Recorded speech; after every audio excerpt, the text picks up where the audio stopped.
ಕಪ್ಪದ ಗುಡ್ಡದಲ್ಲಿ ಬಂಗಾರದ ಹಳ್ಳ ಅಂತ. ಈ ಬಂಗಾರದ ಹಳ್ಳ ಅಂದ್ರೆ ಸಣ್ಣ ಬ ಅಲ್ಲ, ದೊಡ್ಡ ಬ, ಬಂಗಾರದ ಹಳ್ಳ ಅಂತಾರೆ. ಈ ಬಂಗಾರದ ಹಳ್ಳ ಮೊದಲು 1990ಕ್ಕಿಂತ ಮೊದಲು ಜುಳು ಜುಳು ಹರಿತಾ ಇತ್ತು. ಅವಾಗ ಅದು ಹೆಂಗ್ ಮಳಿ ಬಂದು ಜೋರ್ ಬಂದು ಬಂಗಾರದ ಹಳ್ಳ ಹರಿತಂದ್ರ ಅದ್ರ ಜೊತೆಗೆ ಅಮೂಲ್ಯ ಖನಿಜಗಳು ಸಿಗುವಂತ ಹಿರಿಯರು ಹೇಳ್ತಿದ್ರು.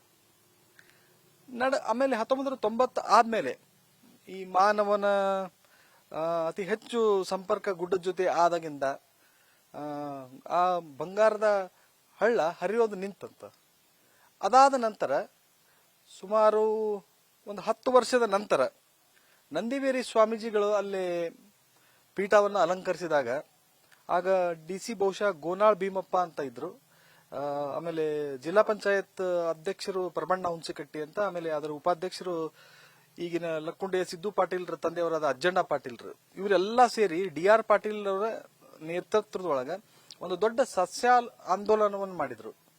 ಅದಾದ್ಮೇಲೆ ಈಗ ಮತ್ತೆ ಬಂಗಾರದ ಹಳ್ಳ ಹರಿಲಿಕ್ಕತ್ತದ. ಈ ಬಂಗಾರದ ಹಳ್ಳ ಎಲ್ಲೆಲ್ಲಿ ಹರಿದು ಬರ್ತಿತ್ತಲ್ಲ ಅಲ್ಲೆಲ್ಲಿ ಅನೇಕ ಖನಿಜಗಳ ನಿಕ್ಷೇಪ ಇತ್ತಂತ ಹಿರಿಯರು ಹೇಳ್ತಾರ. ಅವು ಯಾವ್ಯಾವ ಖನಿಜಗಳಂದ್ರೆ ನಮ್ಗೆ ಲೀಸ್ಟ್ ಮಾಡ್ಲಿಕ್ಕೆ ಆಗಂಗಿಲ್ಲ. ಪ್ಲಾಟಿನಮ್ ಇತ್ತಲ್ಲಿ, ವಜ್ರ ಇತ್ತಂತಲ್ಲಿ, ಮ್ಯಾಂಗನೀಸ್ ಇತ್ತು, ಇನ್ನೂ ಅನೇಕ ಖನಿಜಗಳು ಬಂಗಾರದ ಹಳ್ಳ ಜೊತೆಗೆ ಹರಿದು ಬರ್ತಿದ್ವು ಅಂತ. ಅದರ ಜೊತೆಗೆ ಬಂಗಾರದ ಹಳ್ಳ ಎಲ್ಲೆಲ್ಲಿ ಹರಿದು ಬರ್ತಿತ್ತು ಅಲ್ಲೆಲ್ಲಿ ಔಷಧೀಯ ಸಂಪತ್ತು ಬಹಳ ಶ್ರೀಮಂತವಾಗಿತ್ತಂತ ಆಗಿನ ಜನರು ಹೇಳ್ತಾರ. ಕಪ್ಪದ ಗುಡ್ಡ ತಮಗೆಲ್ಲ ತಿಳಿದಂತೆ ಅದನ್ನು ಸುವರ್ಣಗಿರಿ ಅಂತಾರ, ಮತ್ತೆ ದ್ರೋಣಗಿರಿ ಅಂತಾರ, ಮತ್ತೆ ಕಪೋತಗಿರಿ ಅಂತಾರ. ಕಪೋತಗಿರಿ ಅಂದ್ರ ಪಾತಾಳ. ಈ ಕಪೋತಗಿರಿಯಲ್ಲಿ ಮತ್ತು ಈ ಮೂರು ಜಾಗಗಳಲ್ಲಿಯೂ ನಮಗೆ ಔಷಧೀಯ ಸಸ್ಯಗಳು ಅಷ್ಟೇ ಪ್ರಾಮುಖ್ಯತೆಯಿಂದ ಸಿಗ್ತಾವು. ಈಗ ಅಶ್ವಗಂಧ ಬಹಳ ಫೇಮಸ್ ಕಪ್ಪದ ಗುಡ್ಡದ್ದು. ನೆಕ್ಸ್ಟ್ ಸೀತಾಫಲ ವಿದೇಶದಿಂದ ಬಂದು ಇಲ್ಲಿ ತಗೊಂಡೋಗಿ ಸೀತಾಫಲದ ಮಾತ್ರೆಯನ್ನು ಮಾಡಿ ನಮಗೆ ವಾಪಸ್ ಕ್ಯಾನ್ಸರ್ ಗುಳಿಗೆ ಅಂದಂಗ ಮಾರ್ತಾರಂತ ನಮ್ಗೆ. ಅದು ಕಪ್ಪದ ಗುಡ್ಡದ ಸೀತಾಫಲ ಎಷ್ಟು ಫೇಮಸ್ ಆಗಿದೆ ಅಂತಂದ್ರೆ ಅದ್ರ ಜೊತೆಗೆ ಅಶ್ವಗಂಧನೂ ತಗೊಂಡು ಹೋಗ್ತಾರೆ. ಆಮೇಲೆ ಇನ್ನೂ ಅನೇಕ ಹಲವಾರು ಸಸ್ಯಗಳು, ಈ ಔಡಲೆಲೆ ಅಂತ ಬರುತ್ತೆ, ಆಮೇಲೆ ಈ ಮಂಗನ ಬಳ್ಳಿ ಅಂತ ಬರುತ್ತೆ, ಕಟುಕ ರೋಹಿಣಿ ಅಂತ ಬರುತ್ತೆ, ಇನ್ನು ಶ್ರೀಗಂಧ, ಇದೆಲ್ಲ ಕಪ್ಪದ ಗುಡ್ಡದಲ್ಲಿ ಬೆಳೆಯುವ ಔಷಧಿ ಸಸ್ಯಗಳಿಗೆ ಎಷ್ಟು ಪ್ರಾಮುಖ್ಯತೆ ಇದೆ ಅಂದ್ರೆ ಇವತ್ತಿಗೆ ದೇಶ ವಿದೇಶಿಯರು ಬಂದು ಅದನ್ನು ಉಪಯೋಗ ಮಾಡ್ಕೊಳ್ತಿದ್ದಾರೆ ಹೊರತು ಇಲ್ಲಿಯ ಸ್ಥಳೀಯರು ಮಾತ್ರ ಇನ್ನೂ ಉಪಯೋಗ ಮಾಡ್ಕೊತಿಲ್ಲ. ಇಲ್ಲಿ ನಮ್ಗೆ ಗೊತ್ತಿದ್ದಂಗೆ ಒಂದು 200 ಜನ ಪಾರಂಪರಿಕ ವೈದ್ಯರಿದ್ದಾರೆ. ಅವರು ಇವತ್ತಿಗೂ ಇದೇ ಪಾರಂಪರಿಕ ವೈದ್ಯತನ ಪ್ರಾಕ್ಟೀಸ್ ಮಾಡ್ತಿದ್ದಾರೆ. ಆದರೆ ಅದು ಮುಂದಿನ ಪೀಳಿಗೆ ಹೋಗ್ಬೇಕು. ಕಪ್ಪದ ಗುಡ್ಡವನ್ನು ನಾವು ಅರಿಬೇಕು. ಕಪ್ಪದ ಗುಡ್ಡದ ನಮ್ಗೆ ಏನ್ ಸಿಗ್ತದೆ ಅದರ ಯೂಸ್ ಅಥವಾ ಅಲ್ಲಿ ಸಿಗೋ ಒಂದು ಎಲೆಯ ದ್ರವ್ಯದ ಉಪಯೋಗ ಕಪ್ಪದ ಗುಡ್ಡದ ಗದಗಿನ ಜನರಿಗೆ ಆಗ್ಬೇಕು ಅನ್ನೋದೇ ನಮ್ಮ ಆಸೆ. ಈ ನಿಕ್ಷೇಪಗಳು ಜೊತೆಗೆ ಸರ್ ಯಾವ ಊರು ಹಾಕ್ತಾರೆ, ಗುಹೆಗಳಿದಾವೆ, ಸಾಕಷ್ಟು ಗುಹೆಗಳೊಳಗೆ ಇನ್ನೂ ಡಿಪ್ ಹೋದ್ರೆ ಕಿಲೋಮೀಟರ್ ಗಂಟ್ಲೆ ಡಿಪ್ ಹೋದ್ರೆ ಇನ್ನೂ ಬಂಗಾರ ಸಿಗುತ್ತೆ ಅಂತ ಹೇಳ್ತಾರೆ ಸರ್. ಹೌದು. ನಾವು ಮೊನ್ನೆ ಕಬಲಾಯತಕಟ್ಟಿ ಗುಹೆಯಲ್ಲಿ ವಿಸಿಟ್ ಮಾಡಿದಾಗ ಅಲ್ಲಿ ಹಿರಿಯರೊಬ್ರು ದೊಡ್ಡಮನಿ ಅಂತ, ಅವರು ದೊಡ್ಡಮನಿ ಕುಟುಂಬದವರು, ಅವರು ಒಂದು 75 ಇರ್ಬೇಕ ಆ ಮನುಷ್ಯನಿಗೆ. ಅವರು ಆ ಹಿರಿಯರು ಏನ್ ಹೇಳಿದ್ರಂದ್ರೆ, ಈಗೇನ್ ಕಬಲಾಯತಿ ಕಟ್ಟಿ ಒಳಗೆ ಒಂದು ಬಂಗಾರದ ಗುಹೆ ಇದೆ ಅಲ್ಲ, ಆ ಗುಹೆಯನ್ನು ಮೊದಲು ಸ್ವಾತಂತ್ರ್ಯ ಸಂಗ್ರಾಮವಿದ್ದಾಗ ನಮ್ಮ ಭಾರತೀಯ ಯೋಧರು ಅದನ್ನು ಅಡುಗುದಾಣವನ್ನಾಗಿ ಮಾಡ್ಕೊಂಡಿದ್ರಂತೆ. ಆಗ ಅವರು ಕೆಲವರಿಗೆ ತಿಳಿಸಿದ್ದೇನೆಂದ್ರೆ ಆ ಗುಹೆಯ ಒಳಗಡೆ 3.5 ಕಿಲೋಮೀಟರ್, ಈಗ ಇವ್ರೇನ್ ಹೇಳ್ತಾರೆ 3.5 ಕಿಲೋಮೀಟರ್ ಸೀದವಾಗಿ ಅಂದ್ರೆ ಉದ್ದವಾಗಿ ಹೋದ್ರಿ ಅಂತ. ಅಲ್ಲ, 3.5 ಕಿಲೋಮೀಟರ್ ಡೌನ್ ಬರುತ್ತಂತೆ. ಮುಂದೆ 3.5 ಕಿಲೋಮೀಟರ್ ಡೌನ್ ಹೋದಾಗ ಅಲ್ಲಿ ದೊಡ್ಡ ಒಂದು ಬಾಗಿಲದಂತೆ. ಅಲ್ಲೇ ಇವರೆಲ್ಲ ಚಿನ್ನ ಮತ್ತೆ ಎಲ್ಲಾ ಬೇರೆ ಬೇರೆ ಅಮೂಲ್ಯವಾದ ವಸ್ತುಗಳನ್ನ ನಮ್ಮ ಮುಂದಿನ ಪೀಳಿಗೆ ಉಪಯೋಗಲಿ ಅಂತ ಇಟ್ಟಿದ್ರಂತೆ, ಇನ್ಕ್ಲೂಡಿಂಗ್ ಆಯುಧಗಳು. ಕೆಲವರು ಅಲ್ಲಿ ಹೋಗಿ ಆಯುಧಗಳನ್ನು ತಗೊಂಡ್ಬಂದ್ರು. ಇದು ಸ್ವಾತಂತ್ರ್ಯ ಸಂಗ್ರಾಮಕ್ಕಿಂತ ಮೊದಲು. ಇದು ಆದ್ಮೇಲೆ ಸುಮಾರು 1980 ದಶಕದ ನಂತರ ಯಾವಾಗ ಬಂಗಾರದ ಬೆಲೆ ಹೆಚ್ಚಾಗತೊಡಗಿತ್ತು, ಈ ಕಪ್ಪದ ಗುಡ್ಡದ ಗುಹೆಗಳಲ್ಲಿ ಅಂದ್ರೆ ಮೊದಲು ಹೇಳೋ ಪ್ರಕಾರ ಒಂದು 513 ಗುಹೆಗಳಿದ್ವು. ಈಗ ಒಂದು 17-18 ಗುಹೆಗಳು ಉಳಿದಿವೆ. ಈ 17-18 ಗುಹೆಗಳಲ್ಲಿಯೂ ಸ್ಥಳೀಯರು ಬಂಗಾರದ ನಿಕ್ಷೇಪ ಹುಡುಕೋತ ಬಂಗಾರನ್ನು ತಗೊಂಡು ಅದ್ರ ಜೊತೆಗೆ ಅವರಿಗೆ ಎಷ್ಟೋ ಅಮೂಲ್ಯ ಖನಿಜಗಳು ಸಿಕ್ಕು. ಈಗ ಪ್ಲಾಟಿನಮ್ ಮತ್ತೆ ವಜ್ರ ಅದು ಮಾತ್ರ ಹುಡುಕೋದು ಕಷ್ಟ. ಅದು ಬಿಟ್ಟು ಬೇರೆ ಬೇರೆ ರತ್ನ, ವಜ್ರಜ ವೈಡೂರ್ಯಗಳೇನವಲ್ಲ, ಸಾಮಾನ್ಯವಾಗಿ 80ರ ದಶಕದಾಗ ಅವರಿಗೆ ವೈಡೂರ್ಯಗಳಂದ್ರೆ ಕಾಮನ್. ಕಪ್ಪದ ಗುಡ್ಡದ ಮಳಿ ಬಂದ್ರೆ ವೈಡೂರ್ಯಗಳು ಮತ್ತು ಚಿನ್ನ ಅವರಿಗೆ ಸಿಗೋದು ಕಾಮನ್.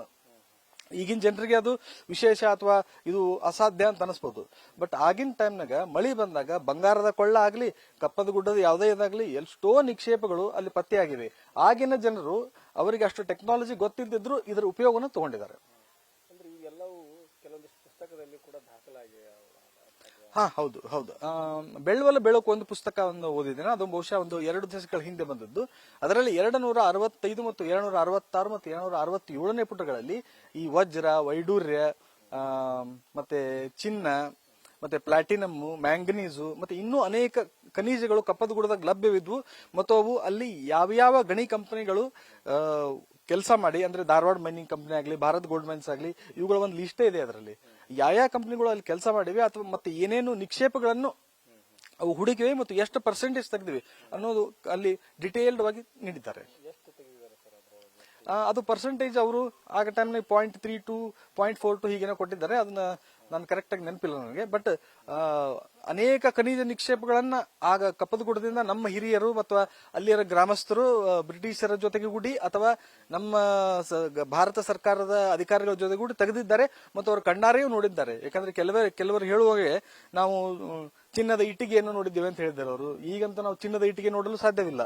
ಚಿನ್ನದ ಸರವನ್ನು ನೋಡ್ತೇವೆ, ಬಹಳಾದ್ರೆ ಚಿನ್ನದ ಬಿಸ್ಕೆಟ್ಗಳನ್ನು ನೋಡ್ತೇವೆ. ಆಗಿನ ಕಾಲದಲ್ಲಿ ಅವರು ಚಿನ್ನದ ಬಿಸ್ಕೆಟ್ಗಳನ್ನು ನೋಡಿದ್ದಾರೆ, ಮತ್ತೆ ನೀಲಮಣಗಳನ್ನು ನೋಡಿದ್ದಾರೆ, ಮತ್ತೆ ಈ ವೈಡೂರ್ಯಗಳ ಪೆಟ್ಟಿಗೆಗಳನ್ನು ನೋಡಿದ್ದಾರೆ, ಮತ್ತೆ ಬಂಗಾರವು ಮಳೆ ಬಂದಾಗ ಹರಿದು ಬರುವುದನ್ನು ನೋಡಿದ್ದಾರೆ. ಸೊ ಅದು ಆ ಟೈಮಲ್ಲಿ ಹಿರಿಯರೆಲ್ಲ ನೋಡಿದ್ದು. ಇವತ್ತಿನ ಪರಿಸ್ಥಿತಿ ಹೆಂಗಿದೆ ಸರ್ ಗುಹೆಗಳದು, ಅಥವಾ ಯಾವ ರೀತಿ ಕಾಣ್ತಾವೆ, ಏನೇನು ಸಂರಕ್ಷಣೆ ಆಗ್ಬೇಕಾ ಅಥವಾ ಸರ್ಕಾರ ಇದ್ರ ಬಗ್ಗೆ ಅದನ್ನು ಟೂರಿಸ್ಟ್ ಪ್ಲೇಸ್ ಮಾಡ್ಬೇಕಾ ಅಥವಾ ಹೆಂಗೆ? ಇವತ್ತು ಈ ಗುಹೆಗಳು ಬಂಗಾರದ ಗುಹೆಗಳಂತ ನಾವೇನ್ ಕರಿತೀವಲ್ಲ, ಮೊದಲು ರಾಷ್ಟ್ರಕೂಟರು, ಕಲಚೂರಿಗಳು, ಚಾಲುಕ್ಯರು, ನಂತರ ವಿಜಯನಗರದ ಅರಸರು, ಇವರೆಲ್ಲ ಮೊದಲೇ ಅಲ್ಲಿ ಬಂಗಾರದ ಮೈನಿಂಗ್ ಅನ್ನು ನಡೆಸಿ ಅವರು ಬಂಗಾರದ ನಾಣ್ಯಗಳನ್ನು ಮುದ್ರಿಸಿದ್ದಾರೆ. ನಂತರ ಬ್ರಿಟಿಷರು ಅದಕ್ಕೆ ಕೈ ಹಾಕಿದರು. ಬ್ರಿಟಿಷರು 98-99% ನಿಕ್ಷೇಪಗಳನ್ನು ತೆಗೆದುಕೊಂಡು ಹೋಗ್ಬಿಟ್ಟಿದ್ದಾರೆ ಆಗಲೇ. ಇನ್ನು ಉಳಿದಿದ್ದು 1%. ಅದನ್ನ 80ರ ದಶಕದಿಂದ ಮೊನ್ನೆ 2000ವರೆಗೂ ಇಲ್ಲಿ ಗ್ರಾಮಸ್ಥರು ಬೇರೆಯ ಸೈಂಟಿಸ್ಟ್ ಅಥವಾ ಟೆಕ್ನಾಲಜಿ ಬಲ್ಲವರನ್ನು ಕರೆದುಕೊಂಡು ಅವರಿಂದನೂ ಚಿನ್ನವನ್ನು ಹೆಕ್ಕಿಬಿಟ್ಟಿದ್ದಾರೆ ಆಗಲೇ. ಈಗ ಮೋಸ್ಟ್ಲಿ 0.0001% ಮಾತ್ರ ನಿಕ್ಷೇಪ ಉಳಿದಿದೆ. ವಜ್ರ ಅದೆಲ್ಲ ಉಳಿದಿರಬಹುದು, ಬಟ್ ಅದು ಇವ್ರ ಕೈಗೆ ಸಿಗಲ್ಲ. ಅದು ಮೈನಿಂಗ್ ಆ ಟೆಕ್ನಾಲಜಿ ಮೇಲೆ ಹೋಗುತ್ತೆ. ಅದು ಮೊದಲು ಇನ್ವೆಸ್ಟರ್ಸ್ ಇನ್ವೆಸ್ಟ್ ಮಾಡಿ, ಅದು ತುಂಬಾ ಒಂದು ಡಿಟೇಲ್ಡ್ ಪ್ರೊಸೆಸ್ ಅದು.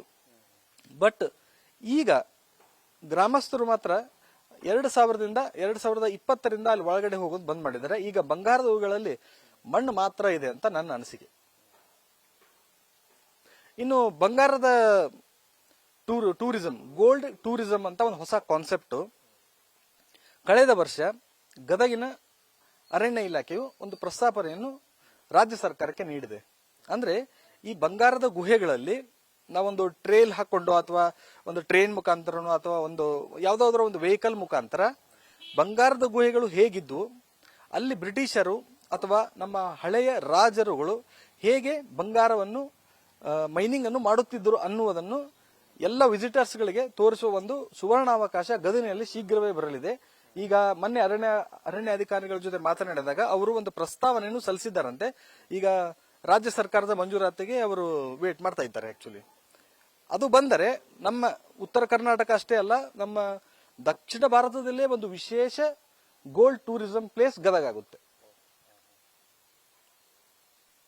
ಪ್ರವಾಸಿಗರ ಸಂಖ್ಯೆ ಹೆಚ್ಚಾಗಬಹುದು ಖಂಡಿತ. ಯಾಕಂದ್ರೆ ಈಗ ನಮ್ಮ ಬಾದಾಮಿ, ಗೋವಾ ಮತ್ತೆ ಹಂಪಿ ಇಲ್ಲಿ ವಿದೇಶಿಯರು ಬರ್ತಿದ್ದಾರೆ. ಈಗ ಗೋಲ್ಡ್ ಟೂರಿಸಂ ಆದ್ರೆ ಖಂಡಿತ ಎಲ್ಲ ಪ್ರವಾಸಿಗರು ಅವರೆಲ್ಲ ಗದಗ್ ಕಡೆಗೆ ಬರ್ತಾರೆ ಅಂತ ನನ್ನ ಅನಿಸಿಕೆ.